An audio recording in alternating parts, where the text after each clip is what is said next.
YouTube channel अद्भुत कहानी star पर उपस्थित समस्त श्रोताओं का, भक्तों का और सब्सक्राइबर बंधुओं का एक बार फिर से स्वागत और हार्दिक अभिनंदन है। श्रोताओं, जैसा कि आप जानते हैं, हमारी कहानी चल रही थी नल पुराण इतिहास में से और उसके 39 एपिसोड मैं आपकी सेवा में प्रसारित कर चुका था और आज 40वां एपिसोड आपकी सेवा में लेकर के उपस्थित हूं। परंतु श्रोताओं, वीडियो आरंभ करने से पहले मैंने 2 कमेंट लिए हैं और पहला कमेंट है ब्रज बिहारी शर्मा जी का और वो लिखते हैं, गुरुजी मैं आपका नियमित श्रोता हूं और सब्सक्राइबर हूं, कृपया आप प्रतिदिन वीडियो डाला करें। तो देखिए श्रीमान शर्मा जी, मैंने आपका कमेंट नोट कर लिया है और कोशिश करूंगा कि प्रतिदिन वीडियो डालूं। और जो दूसरा कमेंट है वो कमेंट मैंने लिया है प्रेमचंद गुर्जर जी का, जो मध्य प्रदेश के राजगढ़ जिला जीरा तहसील के रहने वाले हैं और वो लिखते हैं, गुरुजी मैं भी आपका नियमित श्रोता हूं और प्रतिदिन आपके वीडियोस देखता हूं और आपसे मेरा निवेदन है कि आप एक बार मेरा नाम चैनल से प्रसारित कर दें। तो देखिए श्रीमान प्रेमचंद जी, मैंने आपका नाम चैनल से प्रसारित कर दिया है और वो आगे एक शिकायत भी लिखते हैं कि आप वीडियो का समय अवश्य बढ़ाएं। तो देखिए श्रीमान गुर्जर जी, मैंने आपका कमेंट नोट कर लिया है, कोशिश करूंगा कि अधिक से अधिक समय का वीडियो बनाया जाए। तो आइए श्रोताओं, आपका ध्यान मैं 39वें एपिसोड से जोड़ता हूं। 39वें एपिसोड में मैंने आपको बताया था कि राजा नल अंजुमगढ़ के नरेश, मुकंदराज और उसके पुत्र चंदन सिंह का वध कर देते हैं और अपनी प्रिय रानी दमयंती और अपने मित्र मनसुख की कैद को छुड़ा लेते हैं। कैद को छुड़ाने के बाद धूमधाम से धौंसा बजवाते हुए अपने राज्य नरबरगढ़ को आ जाते हैं और नरबरगढ़ में आकर के राज्य करने लग जाते हैं। श्रोताओं, कुछ दिन बाद मनसुख अपने राज्य श्यामनगर को चला जाता है और अब इधर देखिए क्या होता है। यहां से आगे की कहानी बड़ी मार्मिक है श्रोताओं। राजा नल पर विपत्तियों का पहाड़ टूट पड़ा। राजा नल के ऊपर शनि देव का पहरा हो गया, राजा नल पर कलयुग का प्रकोप हो गया और राजा नल पर देवराज इंद्र का प्रकोप हो गया। इतने प्रकोप राजा नल ने झेले। देखिए श्रोताओं, यहां से 2 कथाएं प्रचलन में हैं। दोनों कथाएं मैं आपको सुना दूंगा इसी वीडियो में। तो जो पहली कथा है वह कथा महाभारत में आती है और जिसे नल उपाख्यान के नाम से जाना जाता है। इस कथा को स्वयं युधिष्ठिर ने अपने 5 भाइयों के लिए सुनाया था। वह कथा मैं आपकी सेवा में प्रस्तुत कर रहा हूं जो नल उपाख्यान के नाम से जानी जाती है। उस कथा के अनुसार देवराज इंद्र क्रोधित तो हो ही जाते हैं क्योंकि उनकी मांग थी दमयंती और उसको नल विवाह करके ले गया था। इसलिए देवराज इंद्र ने शनिदेव, कलयुग और द्वापर युग को बुलाया और उन तीनों से कहा कि आप जैसे महान योद्धाओं के होते हुए आज देवताओं की ऐसी हालत कि उसकी मांग को जो देवताओं के लिए विभाई जाती उसे एक पृथ्वी लोक का मनुष्य ले गया। हमें कठोर से कठोर सजा देनी चाहिए राजा नल को, नहीं तो समस्त मनुष्य देवताओं का भाग छीनने लग जाएंगे। तो देखिए श्रोताओं, इस कथा के अनुसार जो नल उपाख्यान की कथा है, इसके अनुसार मैं आपको बता रहा हूं कि नल का एक भाई था, चचेरा भाई था पुष्कर। आप कहेंगे कि नल का चचेरा भाई कहां से आया? तो मैंने एक एपिसोड में बताया था कि ध्वजनगर नामक एक राज्य था, वहां राजा ध्वज राज्य किया करते थे और राजा ध्वज के 2 पुत्र थे, वीरसेन और छत्रपाल। वीरसेन ने तो अलग नैसद नगर बसा लिया था जो नरबरगढ़ कहलाया और छत्रपाल ध्वजनगर पर राज्य किया करते थे। वीरसेन के यहां राजा नल का जन्म हुआ और छत्रपाल के यहां एक पुष्कर नामक लड़का और एक लड़की का जन्म हुआ। ये दो बहन भाई थे, उनका जन्म हुआ। देखिए श्रोताओं, देवराज इंद्र ने कलयुग और द्वापर युग से कहा कि तुम दोनों ध्वजनगर चले जाओ और शनिदेव से कहा कि तुम नरबरगढ़ चले जाओ और जो भी हो नल का नुकसान करो। नल और दमयंती एक साथ नहीं रहने चाहिए। देखिए श्रोताओ, उधर कलयुग और द्वापर युग दोनों आ जाते हैं ध्वजनगर में, पुष्कर के पास। पुष्कर की मति को भ्रष्ट किया और पुष्कर को जुए का शौक था, तो पुष्कर ने अपने भाई नल को जुए के लिए आमंत्रित किया। उधर नल की मति शनिदेव ने भ्रष्ट कर रखी थी, जबकि लाखा ब्राह्मण ने नल को पहले ही समझा दिया था कि नल, तुम पर बहुत बड़ी विपत्ति आने वाली है, परंतु नल नहीं माना। शनिदेव ने नल की मति को फेर दिया और पुष्कर ने नल के लिए जुआ खेलने का एक निमंत्रण भेजा। नल ने वह निमंत्रण स्वीकार कर लिया और जुआ खेलने के लिए दोनों राजी हो जाते हैं। श्रोताओं, दोनों भाइयों में जुए का खेल हुआ और उस खेल में जो चौसर की गोटियां होती हैं, पासे होते हैं, स्वयं द्वापर युग बन गए और कलयुग बन गए। देखिए तुम, कलयुग बैठ जाता है पुष्कर के हाथों में और द्वापर युग बन जाता है पासे खेलने की। और जब खेल होता है तो पुष्कर एक एक करके नल की जितनी भी संपत्ति थी, राज्य था, धन दौलत थी, सबको जीत लेता है। नल सब कुछ हार जाता है और खेल के नियमों के अनुसार ये शर्त रखी गई कि नल को 12 वर्ष तक वन में रहना पड़ेगा, ये राजधानी छोड़नी पड़ेगी नरबरगढ़। श्रोताओं, पुष्कर के आदेश से, क्योंकि जुआ में हार गया था नल, देवताओं ने पुष्कर का साथ दिया और नल और दमयंती को परेशान करने के लिए जुए में हरा दिया। नल को अपने भाई के कहने पर नरबरगढ़ छोड़ना पड़ा। एक कथा तो यह है प्रचलन में, लेकिन दूसरी जो कथा है वो इस तरीके से है कि देवराज इंद्र लोक को चले जाते हैं और वहां देवऋषि नारद को बुलाया।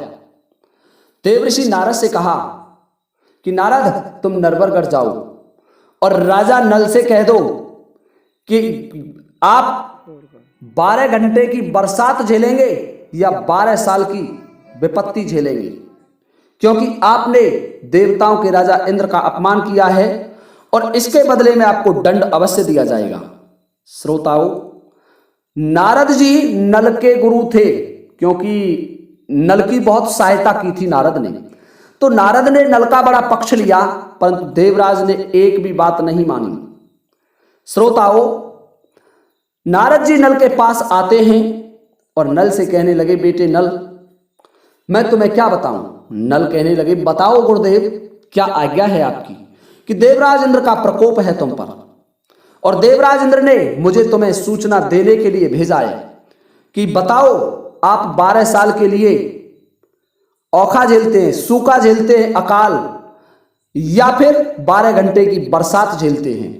ये शर्त रखी थी, या तो आप 12 घंटे की बरसात झेलिए या 12 वर्ष तक सूखा झेलिए। श्रोताओं, नल मन में विचार करने लगा। वहीं दमयंती बैठी हुई थी और अपने गुरु नारद से नल कहने लगा, गुरुदेव, 12 साल की सूखा पड़ेगी, अकाल पड़ेगा तो मेरी प्रजा दुख पाएगी, और यदि मैं 12 घंटे की बरसात झेलूं तो कि बहुत अच्छी बात है बेटे। तो नल ने 12 घंटे की बरसात का दंड स्वीकार कर लिया था जो देवराज इंद्र ने दिया था। श्रोताओं, नारद ने देवराज इंद्र से जाकर के कहा कि मेरा जो शिष्य है वो 12 घंटे की बरसात का दंड झेलने के लिए तैयार है। परंतु श्रोताओं, देवराज इंद्र तो इंद्र ही था। जैसे ही देवऋषि की बात सुनी, मेघमालाओं को बुलाया और आदेश दे दिया कि नरबरगढ़ को बहा दो। श्रोताओं, 12 घंटे की बात तो बहुत थी। मात्र 3 घंटे के समय में जो नल का किला था, नरबरगढ़ का किला था, वो किला जलमग्न हो गया, डूबने लगा।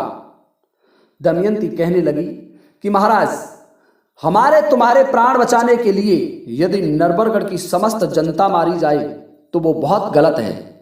इसलिए हे राजन, देवराज इंद्र से कहो कि हम 12 साल का अकाल झेलेंगे, 12 साल की सूखा झेलने के लिए तैयार हैं। श्रोताओं, अब तो नल अपने किले के चौक में खड़े हो गए और आह्वान किया अपने गुरु नारद का। नारद जी नल के पास प्रकट हो गए और नल कहने लगे, गुरुदेव, देवराज से कहिए कि मुझे अकेले को दंड देने के लिए आप इतनी प्रजा का विनाश ना करें। मैं 12 साल का अकाल झेलने के लिए तैयार हूं। 12 साल की विपत्ति मेरी प्रजा पर नहीं आए, मुझ पर आए, मुझे स्वीकार है। देखिए श्रोताओं, इतना धर्मात्मा राजा था नल। देवराज इंद्र से जाकर के जब देवऋषि नारद ने नल की बात कही कि नल 12 साल का अकाल झेलने के लिए तैयार है, आप बरसात बंद कर दें। तो देखिए श्रोताओं, ये तो देवराज चाहता ही था। देवराज ने बरसात बंद कर दी और जो जल था वो कुछ ही समय में सूख गया और शनिदेव को और कलयुग को बुलाया कि जाओ, जो नल के किले में जितना भी अन्न भरा हुआ है उसको मिट्टी बना दो, जितनी धन दौलत है उनको कांकड़ पत्थर में बदल दो, जो हीरे मोती हैं उनको कांकड़ पत्थर बना दो, और जो घोड़े, हाथी और अन्य उसके पास जैसे पशु हैं उन सबको जंगली जानवरों में बदल दो।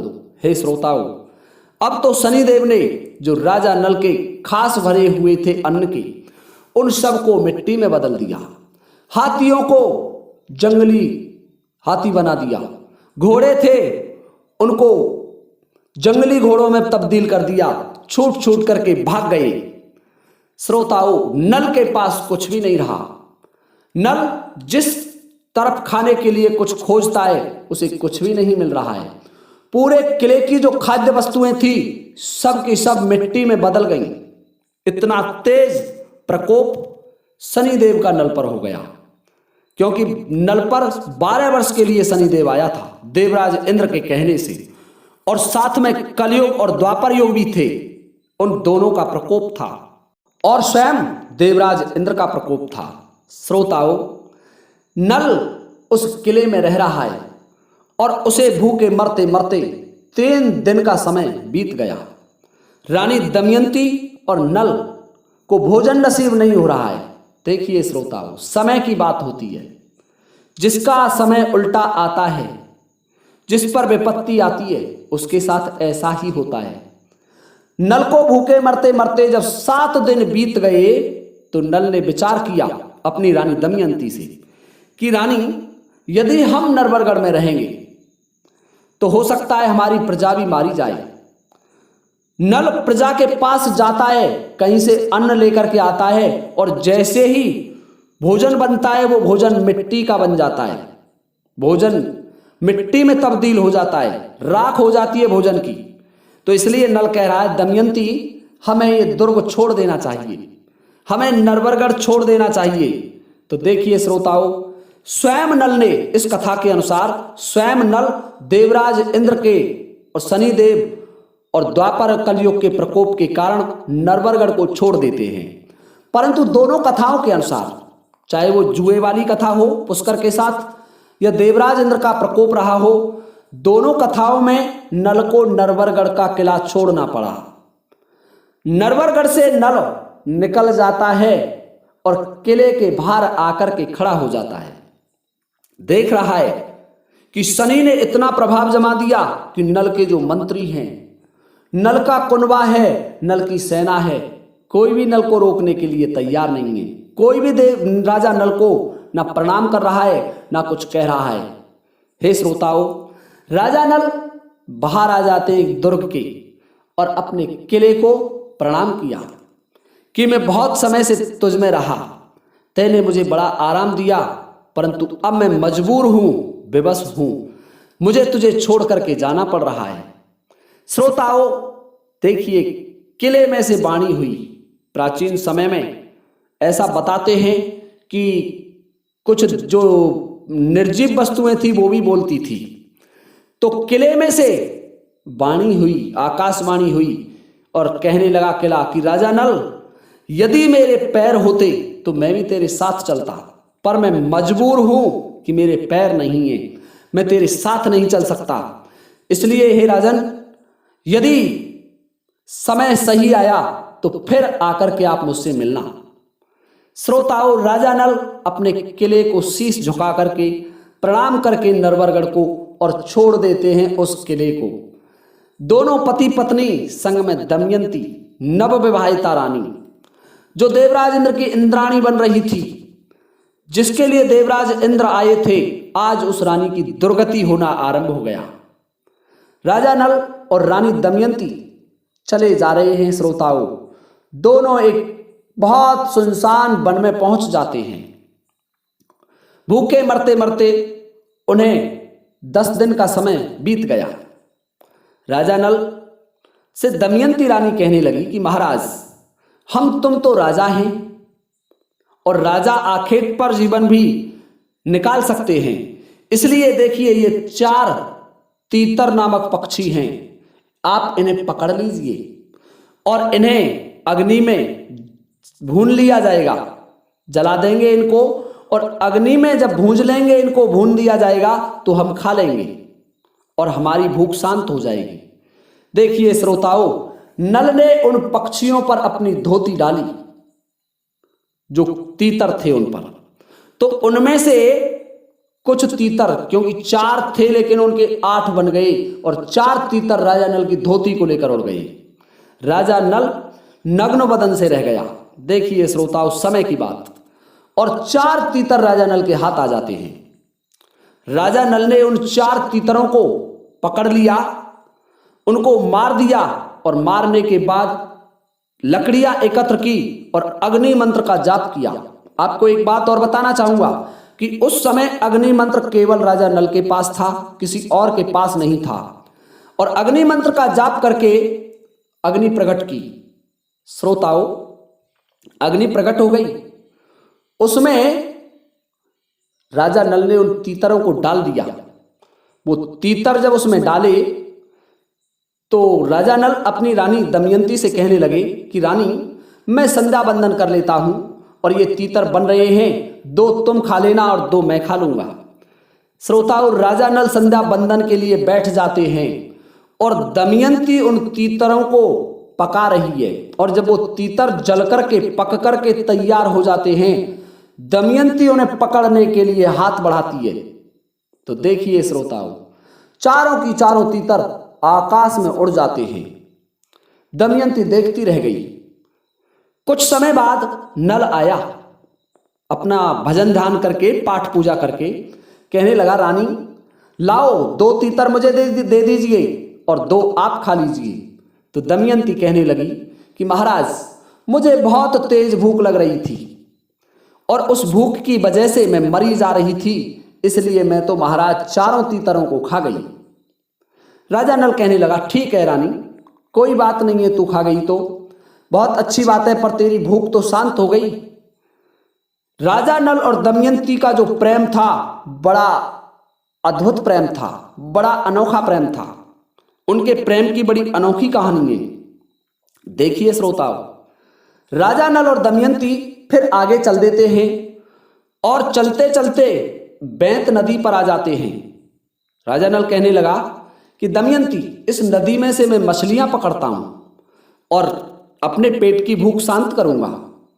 श्रोताओं, नल ने उस बैंत नदी में से कुछ मछलियां पकड़ी और मछलियां सेकने के लिए वहीं समीप में एक मुर्दे की चिता जल रही थी, उसमें से कुछ अग्नि लेकर के दूर रखी और उन मछलियों को भूनने के लिए डाल दिया। श्रोताओं, मछलियां उसमें पक रही थी अग्नि में, और जब मछलियां पक करके तैयार हुई और नल ने आगे को हाथ बढ़ाया तो जो जलता हुआ मुर्दा था, उस मुर्दे ने नल से पहले हाथ बढ़ाया और 4 मछलियों को खा गया। देखिए श्रोताओं, नल देखता रह गया। कुछ देर बाद दमयंती आई। दमयंती बोली कि हे राजन, हे महाराज, लाओ कुछ मछलियां मुझे दे दीजिए खाने के लिए। तो नल कहने लगा, रानी, मैं बहुत भूखा था, इसलिए समस्त मछलियों को खा गया। तो दमयंती समझ जाती है श्रोताओं कि जैसे मैंने तीतरों को खाया था, इसी तरीके से मेरे पति राजा नल ने इन मछलियों को खाया है। दोनों उस भेद को छिपा रहे हैं और भूखे कई दिन हो गए, उनको भोजन नहीं मिला है। भूखे मरते मरते दोनों आगे बढ़ जाते हैं। देखिए श्रोताओं, यहां से आगे की कथा और भी मार्मिक है। ये यहां से आगे की कहानी मैं आपको कल के वीडियो में लेकर के फिर उपस्थित हो जाऊंगा। तब तक के लिए आप सभी की अनुमति चाहता हूं इस वीडियो को बंद करने की, विराम देने की।